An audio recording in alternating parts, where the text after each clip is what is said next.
ফেব্রুয়ারিতে নির্বাচনের সম্ভাবনায় ইউর স্বস্তি। মিলারের বৈঠক শেষে আমির খসরু। তত্ত্বাবধায়ক সরকার বহালের দাবি সালাউদ্দিন আহমেদের। সাংবাদিকতা নয়, সাধারণ মানুষের মামলাতেই গ্রেপ্তার 15 সাংবাদিক, দাবি আইন উপদেষ্টার। সরকারের বিরুদ্ধে অনলাইনে বিভ্রান্তি ছড়ানোর অভিযোগ।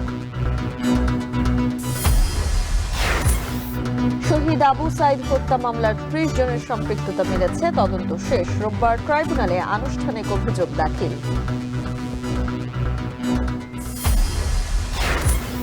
সাবেক সিইসি হাবিবুল আউয়ালকে তোলা হয়েছে আদালতে। শুনানিতে ডামি নির্বাচনের কথা স্বীকার, বললেন উপায় ছিল না।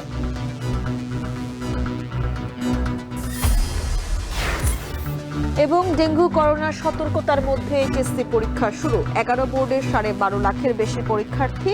দ্রুত ফল প্রকাশের আশা।